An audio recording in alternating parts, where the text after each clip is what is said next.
Good morning and welcome to Frontiers of Knowledge segment of Dr. Lamba's Awakening Call. We are deluded by the talk of the politicians, and when they talk of loss of biodiversity, when they talk of the climate change, they always blame industrial progress. As far as the climate change is concerned, it may not be, but the progress in science and the use of chemicals is responsible to a great extent, if not 100%, at least 80%, for the destruction of biodiversity. And that's a shock. When locust attacks took place recently in India during the month of May, Pakistan, coming from Africa, and that happened in the midst of pandemic, the immediate response of the farmers and the authorities was to bombard these swarms of locusts with chemicals. Various types of insecticides and pesticides were used to kill locusts. I don't know that they forgot that killing locusts is also going to kill the nutritious capability of crops and the other species. Various types have been used all the time to promote agriculture production or to suppress pests. And when in the 60s, if you remember, agriculture production needed to be increased to feed a growing population worldwide, especially in India, a large number of fertilizers were produced and introduced. And as a matter of fact, green revolution can be really termed a chemical revolution. The ostensible reason was to increase the productivity. And when fruits, vegetables, and the produce are affected by the pests and insects, then the farmers take recourse to these pesticides. They forget that these man made chemicals designed to kill species can also kill human species.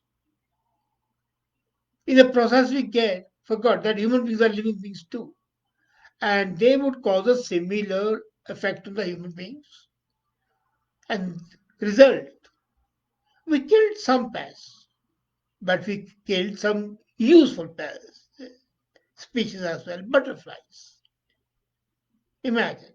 The monarch butterfly is a rarity now. There was a time when I was a kid, butterflies used to be a plenty, and we would spend the afternoons following them, running after them as they flit from one flower to the other. Glowworms in the night, what a charm it was. Have you ever seen the glowworms now? No. Human beings have also suffered more diseases, cancer, and the destruction of the human organism. And this is primarily, as a comment made by Dr. Azad Koji says, because of the human greed. The guardians of the society, the society leaders, they are the people who have to cater to the whims of the paymasters. And the paymasters of the politicians are the corporates. As a matter of fact, I was giving a talk the other day and talking about the Middle Ages, and I was telling that there are no middle age, middle class. Sorry. That I'll take up another day because there is no middle class, but the upper class and the low class. So the politicians either is the low class, and the low class wanted more productivity and food, however contaminated it may be, and the upper class wanted profit. So these chemicals which destroy the species, biodiversity. Do you remember there used to be one chemical way back when I was a kid, BPT, DDT? It became a popular word in agriculture, and then it was discovered that It causes cancer to everybody who comes in contact with DDT. So they banned it. But not Africa, not Asia. In India, I remember when the mosquito used to be in our neighborhood, we would use flit. We would use hit to kill cockroaches. And then I was killed. So in everyday life, the widespread use of chemicals has infiltrated our homes, our everyday life, our actions. And if you remember the May 7th, there was a gas leak in Visakhapatnam and killed many people and infected many more. It came from algae polymer factory manufacturing chemicals derived from oil. Polymers are based on oil. Plastic is a variety of things we use in our homes. Can you imagine a life without plastic today?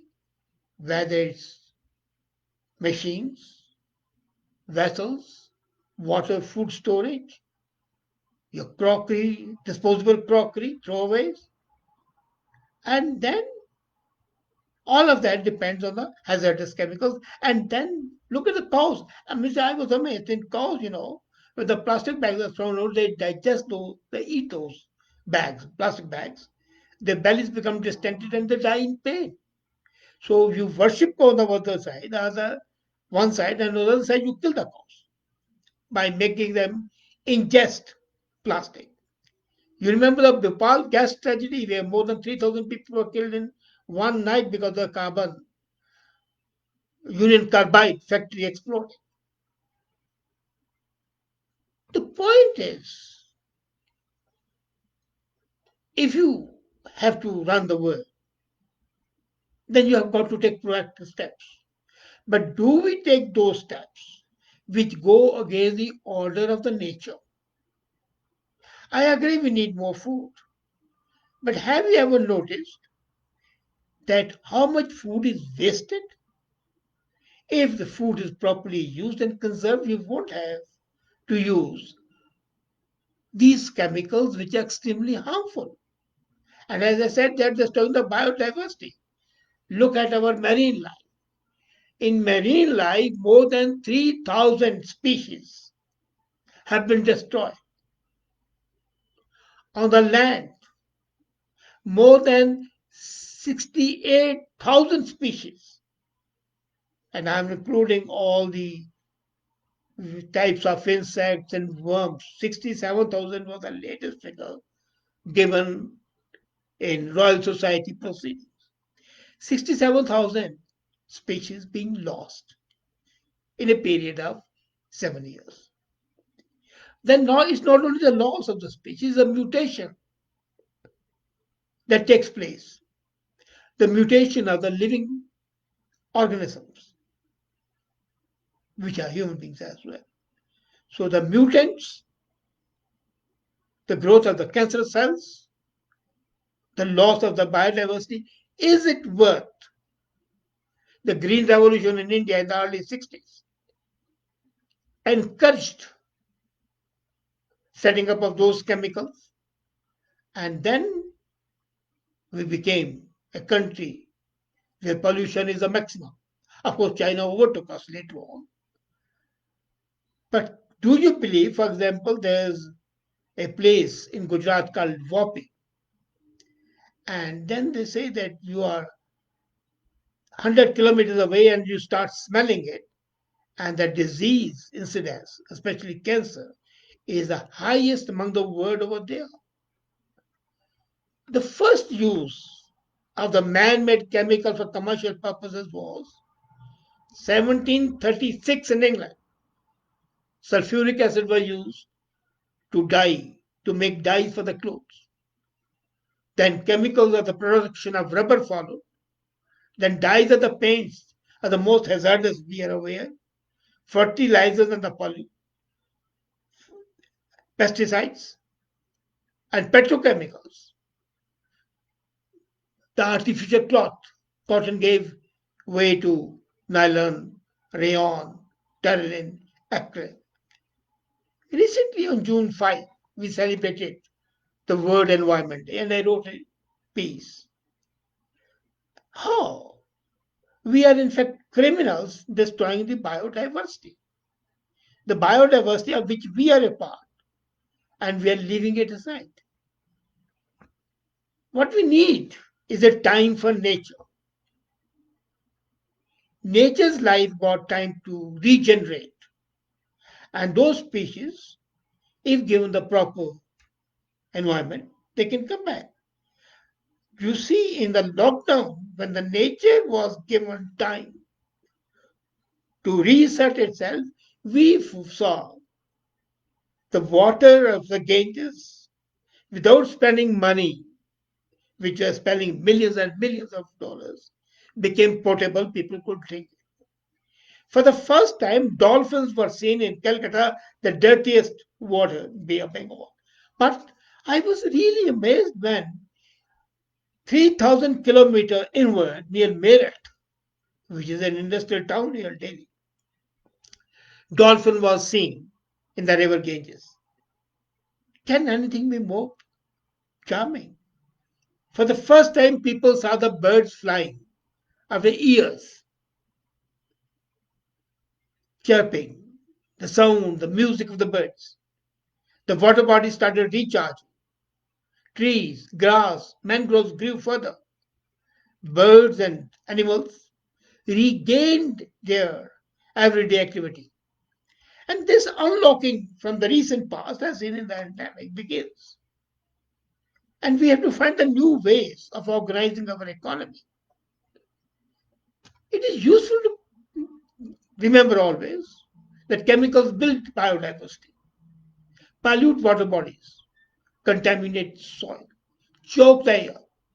And before even a pandemic, we cannot ignore the fact that we need a holistic health practice. Back to the nature should be our credo.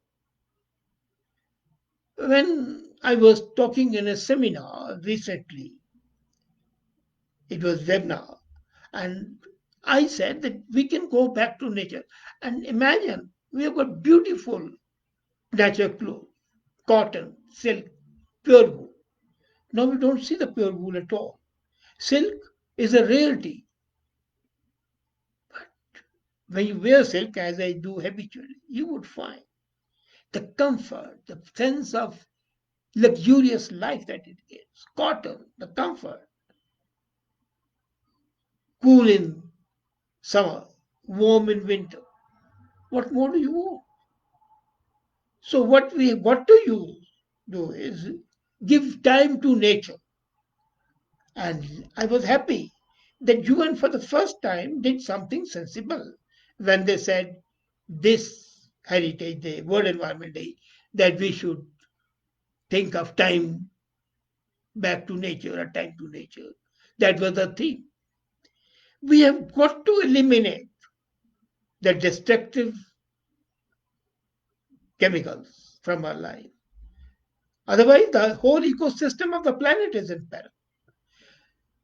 The addition of a few millions of dollars in the coffers of the top 1% of the world is not sufficient compensation for the destruction of the biodiversity. Let's be very clear about that. We have no right to destroy what nature has created. As a matter of fact, we are criminals. We not only pollute ourselves, but we pollute others as well. And that is unforgivable. And when I talk of the frontiers of knowledge, knowledge means understanding, being aware. And that being aware implies being aware of our responsibilities as a human being, being aware of the dangers and the pitfalls of the so called progress and the word, the beautiful word that is being decimated by the greed of the corporates. Some might be good. And in this context, just see, we revere Alfred Nobel for Nobel Prize. He gave left money. But he is a man who created gunpowder, nitroglycerin, which is the root of all the wars People used to fight with stones and then with the swords, then with the arrows, till gunpowder was discovered, which led to the weapons of mass destruction. That's another chemical. So whether it's destroying the biodiversity or destroying ourselves, we have got to ensure. You can revere Alfred Nobel all the time, but you cannot deny the fact that he is the person responsible primarily for the destruction of the mankind. And that's a chemical. And there, the biodiversity that is just being destroyed is us. I was just thinking that when would somebody come up and say, destroy the statue of Alfred Nobel because he destroyed the peace of the life, basically? When would somebody come up and say, ban the Nobel Prizes because they perpetuate the memory of that man who was essentially shorn of all the praise that is showered and the charity work that he did? But all the charity, can it compensate the life of even one person died because of the gun, because of the gunpowder, or the bombs that use nitroglycerin? No. So, if you want to preserve life, it's time to let nature come to our aid. Back to nature, not red in tooth and claw, but soothe, calming nature. Let's believe in live, let live. Let greed not be the guiding factor. Think about it. Thank you.